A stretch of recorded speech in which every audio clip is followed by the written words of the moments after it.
pioneering solutions, transformational technology, and inspirational leaders. I'm your host, Conor Sherman, and this is the Confident Defense Podcast. So welcome to the Confident Defense Podcast. I'm your host, Conor Sherman, and today our guest is James Chiappetta. James has built engineering-centric security programs for some of the most innovative brands in finance, healthcare, and travels.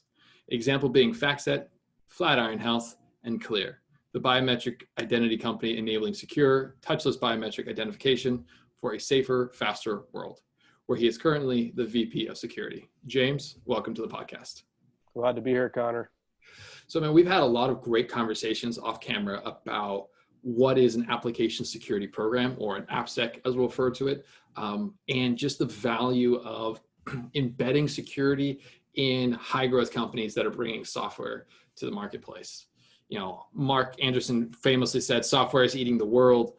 And if the value of a company is now based on its speed, stability, and security of that software, one might conclude that the winner is going to be those who bring secure software to market. So today, I just wanted to get your thoughts on AppSec, and the conversation will just take us where it was going to take us. So, but really, like, what is an AppSec program? Why should companies invest in it? And most importantly, where do you get started? And do you need a massive budget to get started with something like this? So let's start by saying no, you don't need a massive budget. It could be very small. Just to answer that one, go from back to forward here. The other question around, like, actually, hold on, let's go to the why, right? Why do you need an AppSec program, right? And I think it goes back to what you had said about bringing secure software to market, right? Mm-hmm. I view application security as the ones that are doing the balancing between actual, like, security compliance and threat, basically like weighing threats and risk and compliance needs with usability of whatever the product or service is. So they're kind of sitting in the middle there. They're the ones providing the balance at the fulcrum, so to speak. And I think that they have a very good view of all the things that a company can produce, right? And often will bridge people together inside of a company and reduce the likelihood of duplicative work. Since most AppSec programs that at least I've run will perform some sort of assessment or review, right? So if the team is very performant and you have high throughput and you can review a lot of things, then those that are doing the assessments will inevitably find, oh, you're building this service that goes and does whatever, fetches a widget over here. Well, this other service already does that, right? Why don't you see if you can leverage that? Especially in a lot of companies, modern companies that have microservice oriented architectures, the compilation of all those services can get quite large, meaning like your net aggregate portfolio of microservices can be very large, and you don't necessarily want to have services do the same thing. So, right, yeah. Anyway, long story short, right? Like the why, again, right? The folks that are there balancing the needs of security with the needs of product and engineering, right? And being empathetic enablers to those that need to actually build that software securely, because I don't think that you'll see too many AppSec programs. I know of a few that will actually write and release software, but in most cases, your application security function will get down and dirty, so to speak, with your product and engineers, saying like, all right, what are you looking to build, and then focus on, all right, well, preliminarily on the upfront, right? How do we secure this thing with some like realistic requirements? Got it. Okay. Like, what does that mean? Right. Like, okay, I'm I'm building a new form that I'm, on my website that's going to take in uh, customer contact information, right? I want to set up a time to be consulted, right? Put in your email address and the best number to reach you at, what kind of that kind of thing, right? Um, so you have basically something unauthenticated, open to the world, right? And a good AppSec person will come in and help you say, all right, well, how are we going to mitigate, right, the threats that might be able to leverage those form fields and the underlying web server infrastructure and anything in the back end, right? That's going to need to talk to a database or a file store, whatever it might be, right? So really kind of looking at your attack surface and the trust boundaries. So a trust boundary is anything that is in that attack surface that A talks to B, right? And the A talking to B is your trust boundary. What is that contract, right? And that's where you want to really kind of help folks remember, especially in the software development space, that listen, like designing by contract and defensive programming, right? Things that are often taught in school, right? Like, are often forgotten, and light nudges, right? It's not that they've forgotten the material or how to do it. It's, hey, that slight nudge to get you back. So really the why is again, right? We have empathetic enablers inside the business, balancing the needs of security and usability, with those being at the helm of driving software to the client, whoever the client is.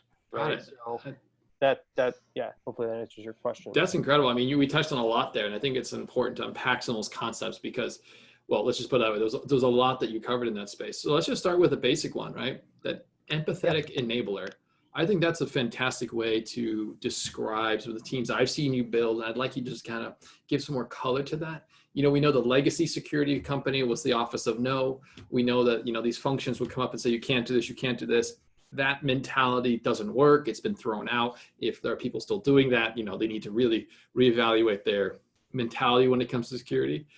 So that idea of an empathetic enabler, now maybe it would help just kind of set the context there. If we can talk about, like, a fictitious example where you got requirements and threat modeling on one side, all the way through to developers who are just trying to release features and functionality on the other side. So how does that work in that relationship? Yeah. So I like it. Sure. So what does it mean to be an empathetic enabler? Really, the touch points in which a team is going to engage with application security, right, and could be cumbersome and could have friction, right? You need to go spend time with security. Well, I don't want to do that. They're going to make me do extra work, right? And I think it's just acknowledging the fact that we're not here to give you more work. We're here to work together in the sense that, hey, again, right, going back to, like, I want to release secure software. Security is one of the core components to making something usable. Really, you can't use it if it's not. I mean, I guess you can use it if it's not secure, but not for long, because an adversary is going to take over that service. Yeah, exactly. So, like, anyway, the real the heavy-handed bits of the SDLC process where security is most involved is on the upfront design process, and then the back end, production readiness, validation point.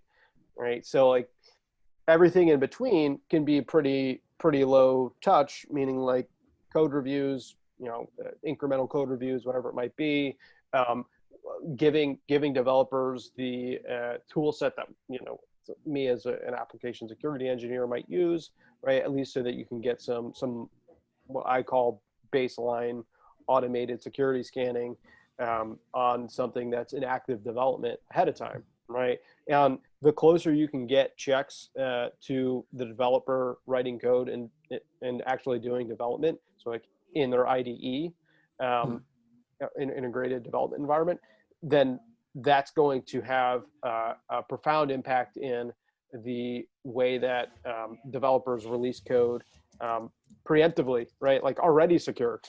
Yes. And, there's this concept in my mind, right, of gating.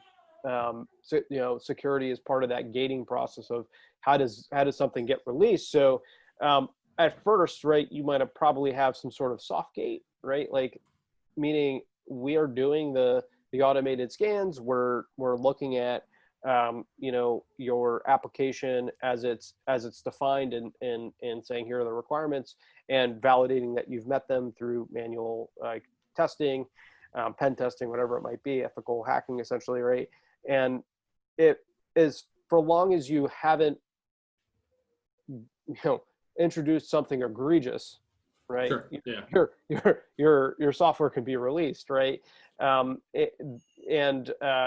hard gating piece is like when you actually have fundamentally defined all the guardrails that you want in place, right? Because this is where like scale comes into play, right? If you have an AppSec team of 1 and you have a developer base of 100, you're never going to be able to look at everything. You're never going to be able to get the coverage that you need, right? So how you scale yourself is with the universal requirements that you want to have in place to make sure that we're meeting some level of compliance and regulatory and like bar setting, right, for security, and that can be enforced as a hard gate, right? Like we're never gonna have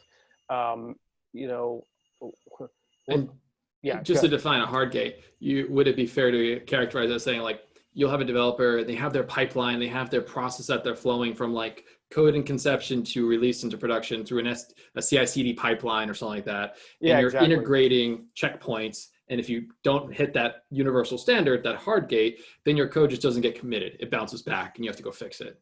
Exactly.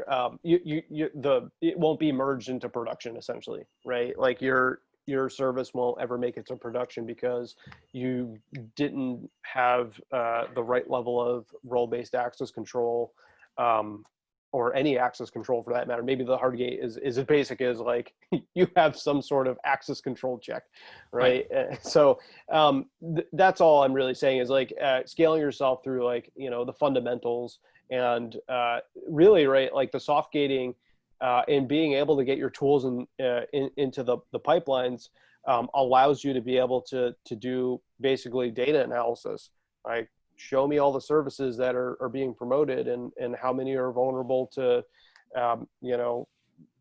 poor like string concatenation techniques, right? Like not necessarily saying there's a SQL injection vulnerability there, but we know that if there's string concatenation happening in conjunction to SQL statements, you get dangerously close to one. Yeah. You're hanging out there, right? So, and then that could be a point where you can focus on developer education and training. Again, that's a really interesting point. I mean, that's very different than what most of the market is still doing today, which is that legacy version of just like scan, patch, report, and that's your vulnerability management program. It's like what you're talking about is something where you're enabling developers to move faster because we've all kind of got what the rules of the road are with those hard gates, those boundaries, and we kind of code through. As long as you stay inside the boundaries, you're all good. And then if I say the soft gate, I thought it was really interesting. That we've seen historically where people scan something, they come back and say, oh, look, we found a critical, this is bad, bad, bad. But what you're actually thinking, what you're proposing is you do a data analysis on what you're finding, find common trends and themes, shift left to the beginning, which is training and enablement, and kind of use that as data to change behavior. Did I capture that right? Yeah, exactly right. Like we want to be absolutely certain that there's a SQL injection before we say do not release your service, and that's where the hard gate comes into play. And like, okay, did we pen test your thing before it's released, right? And did we actually find a SQL injection, right? That soft gate provides the tooling, right, that we've put into the soft gate or the ongoing development lifecycle, right, gives us the here's an indicator, right, and then we follow up and say, yeah, confirmed, like, because we don't want low fidelity, like we don't want noise going to developers, essentially. We want them to be able to trust the tools, and we want them to be able to trust the process, and building that trust in the system that we're building together, right, is critical. If you don't have trust in the system, like, what are you doing? You're like, right? what are you doing there? You're never going to be able to encourage a human to change their behavior if they don't trust you or the data you're using to initiate that conversation. Yeah. Yeah. And then you get back to the office of no, right? You get back to a security code where you're like, oh, just don't engage security because they're just going to tell you no. They're just going to make your life difficult. But, yeah. I think like the trickiest bit of it all is when you have compliance requirements that you gotta sprinkle in there, right? Like, you know, whether it's related to HIPAA or PCI, right, or federal, you know, requirements, it gets a bit more difficult. There's a higher bar, but it's not unattainable. It's for certain, you know, something that can be achieved with, I think, again, right, like having solid standards, right? If, for instance, logging, do not log PHI. Well, what is PHI? I think that's easy to, in most cases, pretty easy to define, right? And pattern analysis and being able to create alerts on your log data.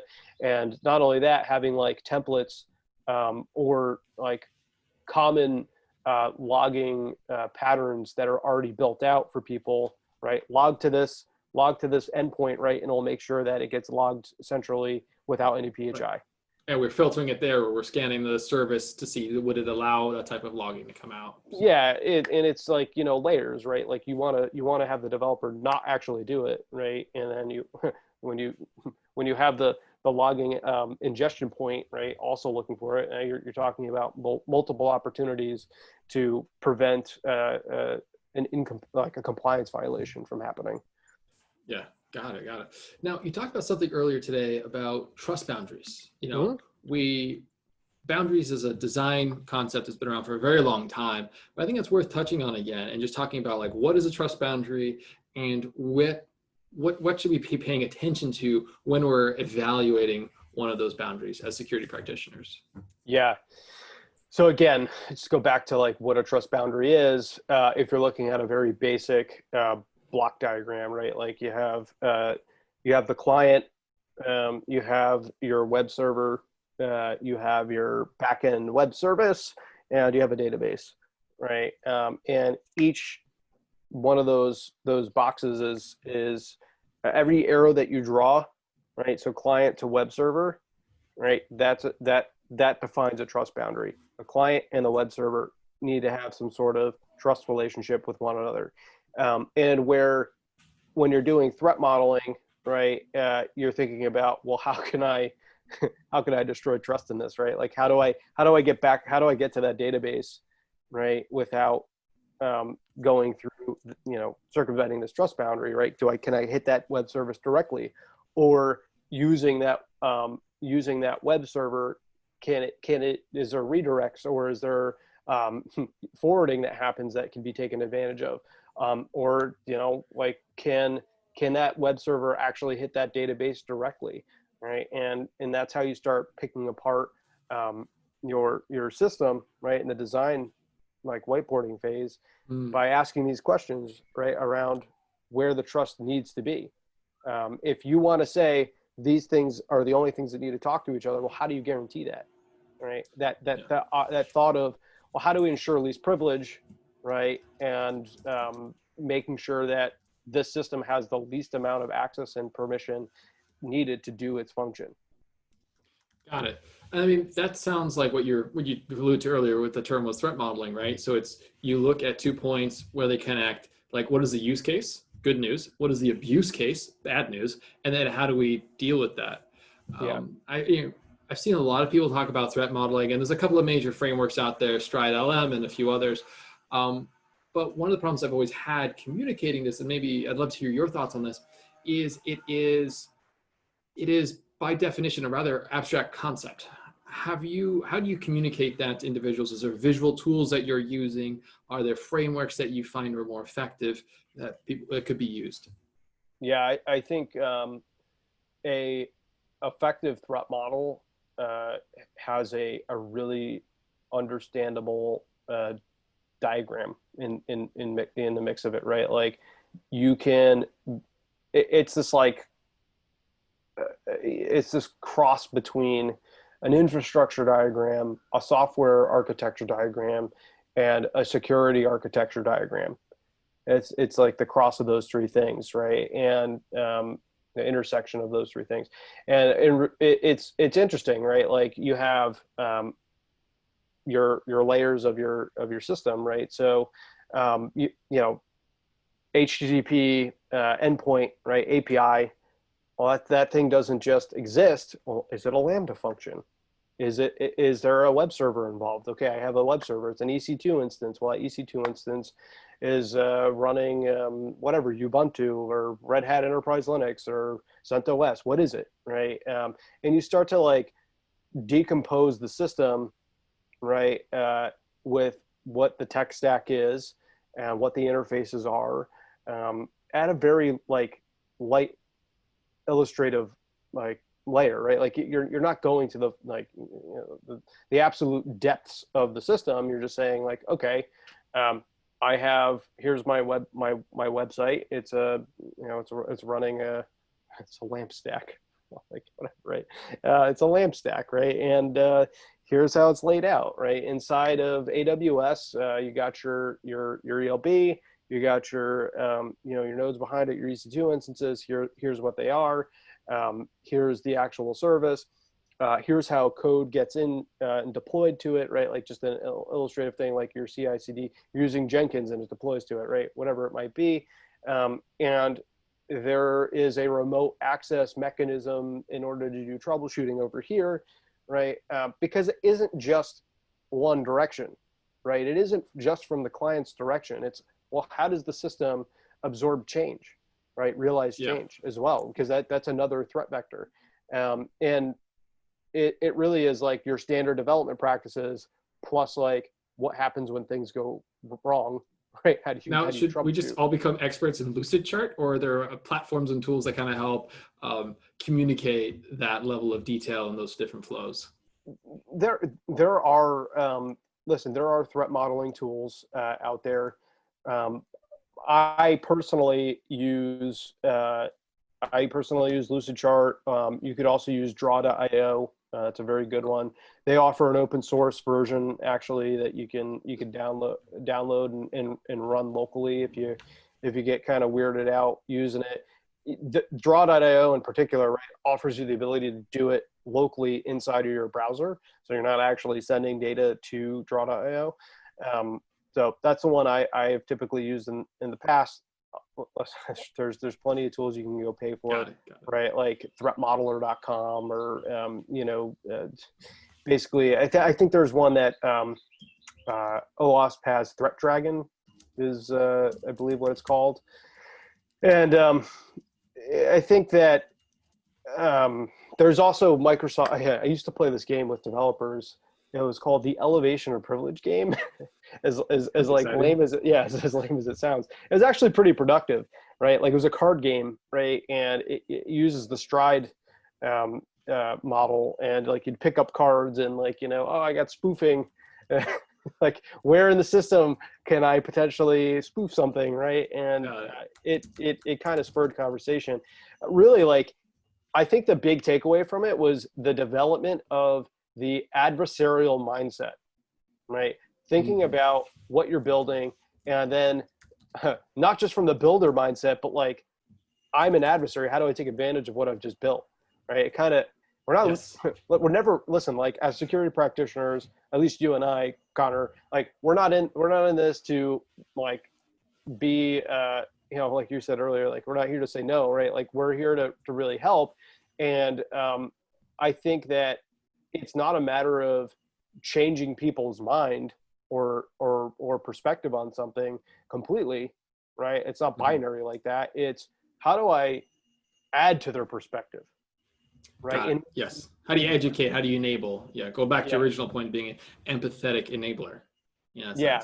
Yeah. It really kind of, you know, all hinges on partnership. Cool. You know, a good AppSec team has the prong, so to speak, to latch on to different teams and be solid partners, right? They're the Got it. coronavirus prong, I was whatever, wondering right? if you could do a coronavirus analogy. I was thinking a little spikes getting involved that just, Yeah, we're good at no, we're not taking over cells and replicating, but like I think that we create those bridges that are become evergreen, yeah, and people not if you get into the business of like, I need to run everything by my AppSec team, we haven't done our job right.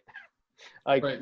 we should be, again, empathetic enablers. Like we should be enabling people to make basic decisions on the day to day without our involvement, right? We're not here to say no. That's how We're you here to, scale. And yeah, that's how, as a exactly. startup that's on a hockey puck, you're not going to hire a one-for-one, a security AppSec person for every developer you hire. That doesn't work. But yeah, so that goes back to those hard gates, soft gates, right? Yep. Again, right, like a comprehensive application security program, right? Definitely on the developer side, strong partners there. But there also is this other angle of like, listen, there are application layer, a lot of application layer attacks, right? Like that's what we're trying to protect for the most part. And to come at it from another angle, right, and partnering with other teams within security, right, like your red team, and saying like, all right, how can we develop a really good test hardness to say to model different attack scenarios, right? If you go back to these threat models and you're like, all right, well, what are we protecting? Like, we're trying to protect. Well, we're trying to protect abuse. Like we don't want someone like spamming that contact form with a whole bunch of bogus information.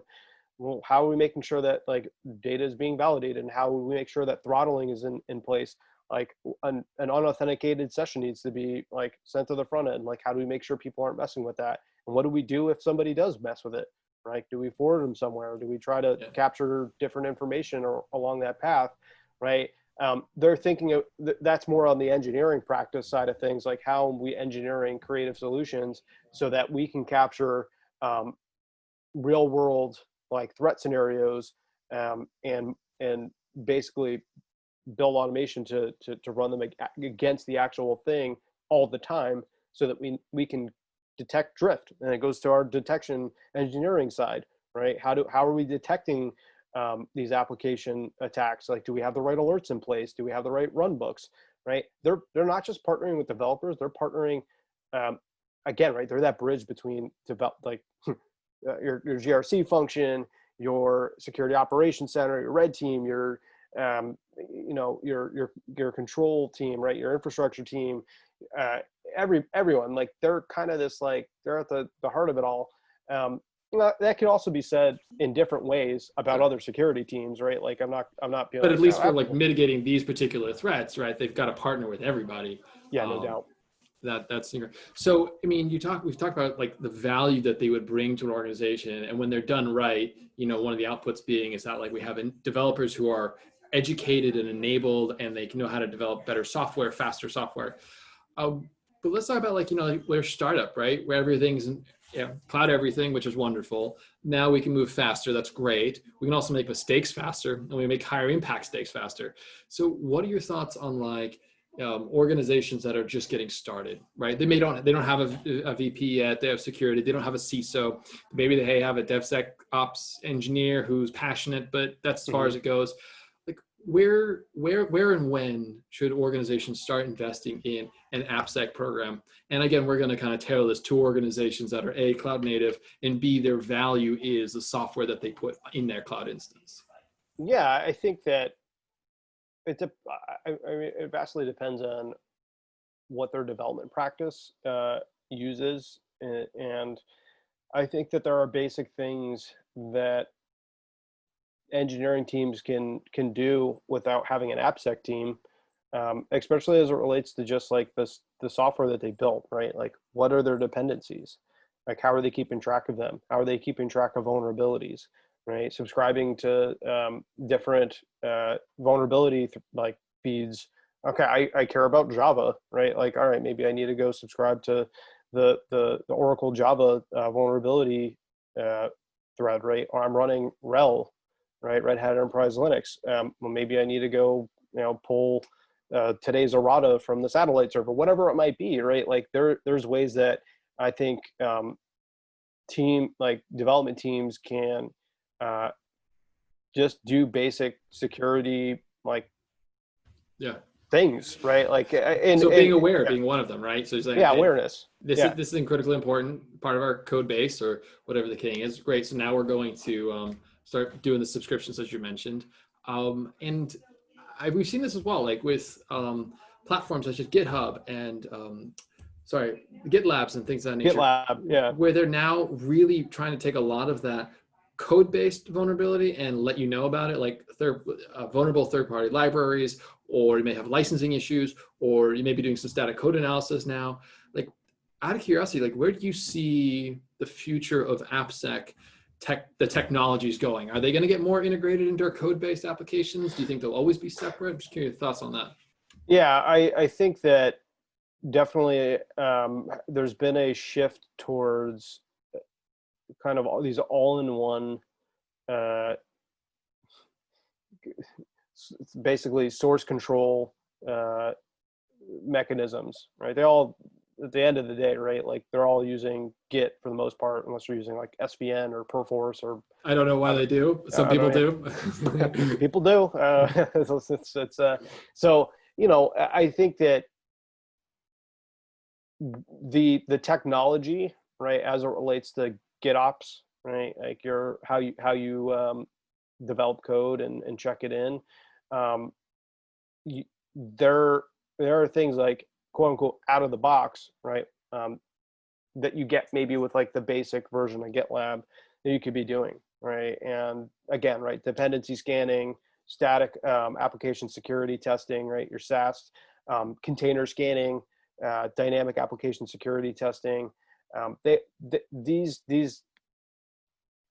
These bundles of tools, I mean, like go to OWASP, right, and just look up like go to the search and type in DAST. They'll tell you a whole bunch of like open source DAST tools that you can go deploy today to run against your in your environment, right? Like if you want to go set that type of thing up, like I will link to that in the show notes, those type of things, including the Microsoft. I'm gonna check out that privilege escalation game. I'm not. I don't know if they still sell. I'm sure they still sell it. Sounds like a great drinking game, but I don't know. I guess anything could be a drinking game, but yeah, I don't know if that's the best one. That's great. And so, what are some of, as you got young companies who are kind of leveraging, maybe they're kind of skewing one direction where they're leveraging that all-in-one platform for their GitOps and they kind of just check the box, turn on those features. What are some of the pitfalls that people fall into? Is it the old pitfall where it's just lots of noise and not a lot of intelligence? Is it the other side where there's not enough analysis and they may be missing critical things? Where's kind of the Goldilocks to get started, for a period of time? I think companies have to, it's unfortunate, right? Like it's human nature, rather.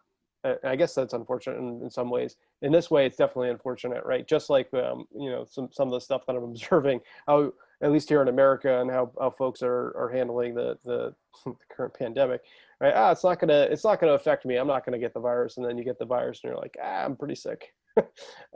And the same thing, right? Like, I'm never gonna get hacked, or my application, it's bulletproof, like whatever.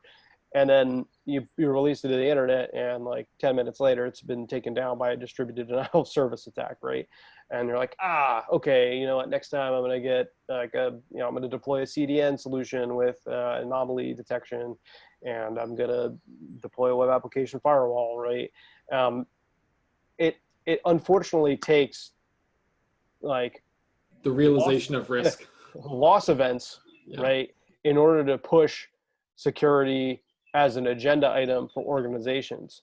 And sometimes it's a compliance driven thing. Sometimes it's a threat actor thing. Sometimes it's both of them. It really just depends.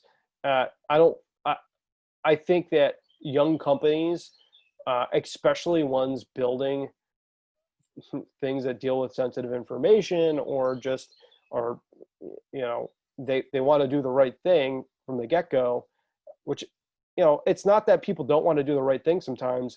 If it's a business, if there's money to be made, like I'm going to compromise right? And I'm going to accept the fact that, you know what, I don't want to pay for a CDN with or a WAF or anything with anomaly detection. I'm going to run the risk of like, we're small enough, and like if it gets taken down, we'll just spin it back up. Like I got 5 developers, whatever it might be, I'll bring it back up and we'll carry on, right? It's business risk. And True.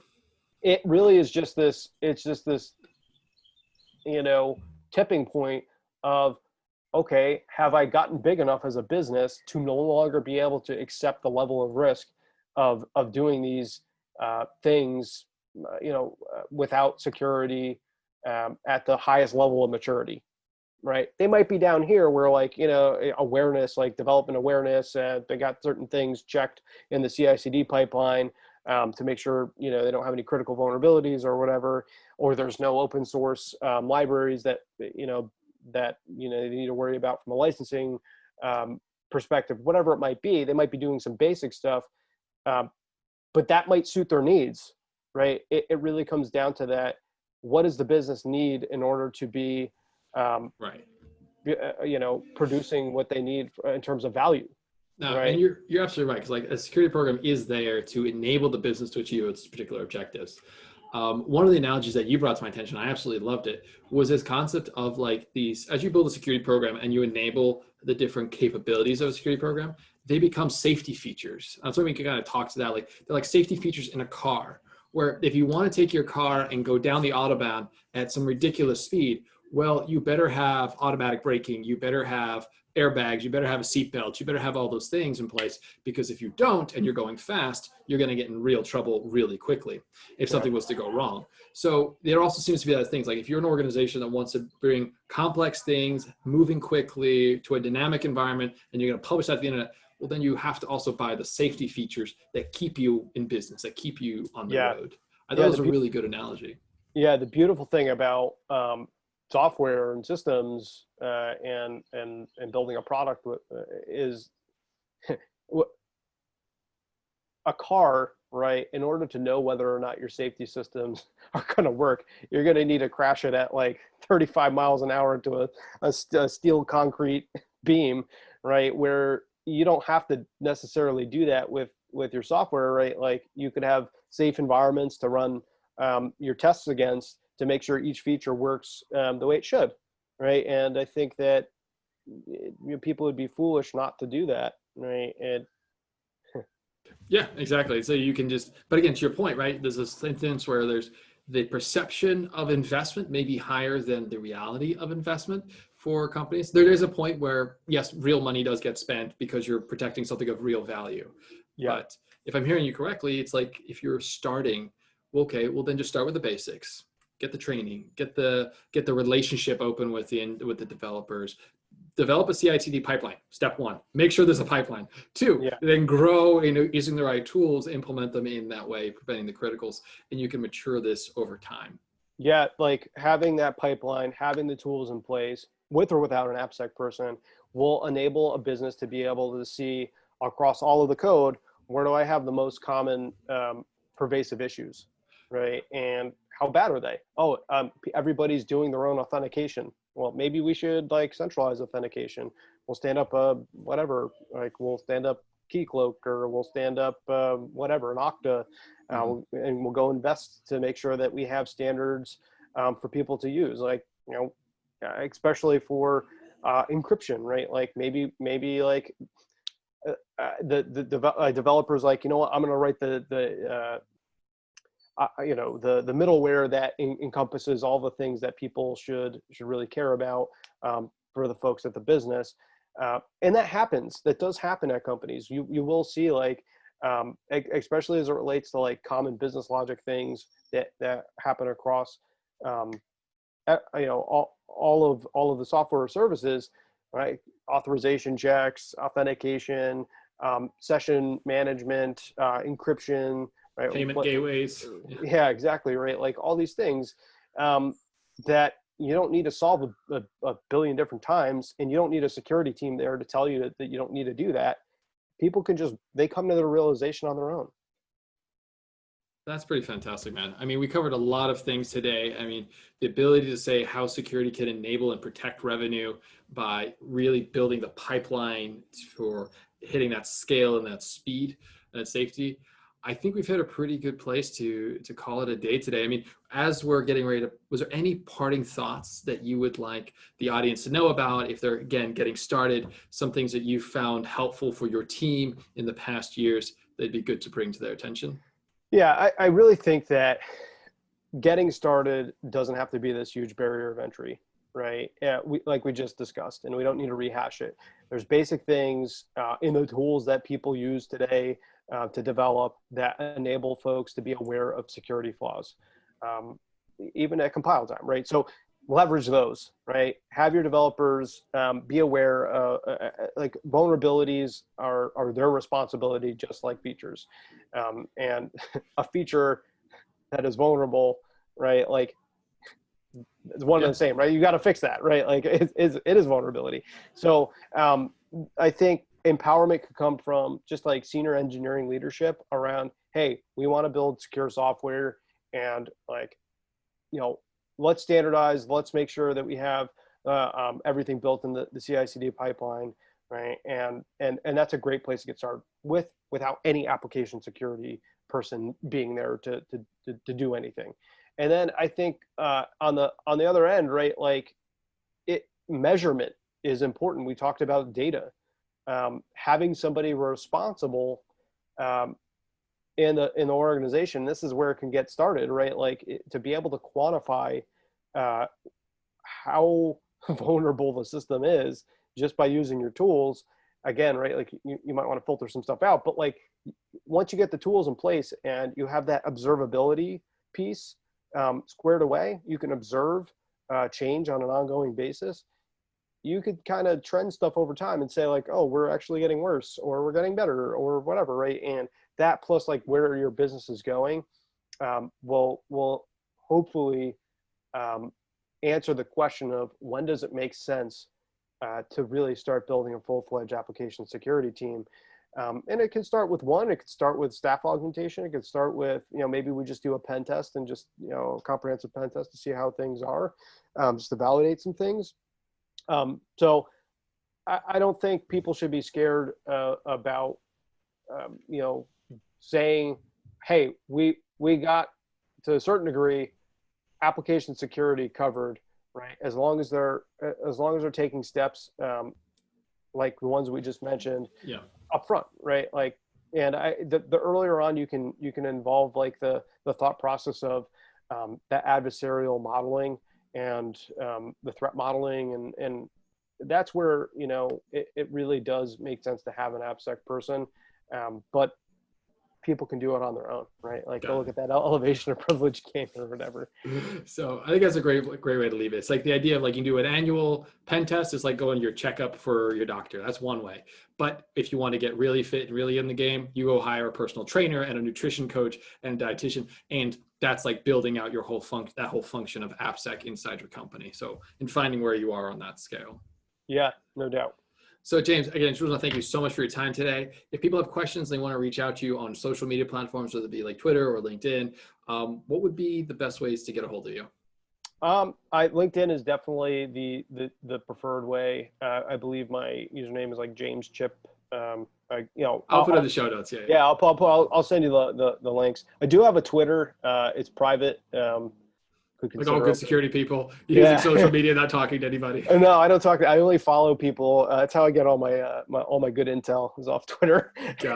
Yeah, I think those are definitely the two preferred mediums. And you know, there's a Slack community that I'm a part of for New York City, and there's like 400 or 500 people in there. So if anybody's watching that and is in that community, feel free to I'm Jimmy Chiappetta in that community. So of course you are.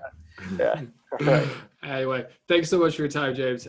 Really appreciate it. I look forward to speaking with you soon. Yeah, thank you. Thank you for the opportunity to talk. And I really appreciate your time as well, and all your listeners' time. So thank you very much.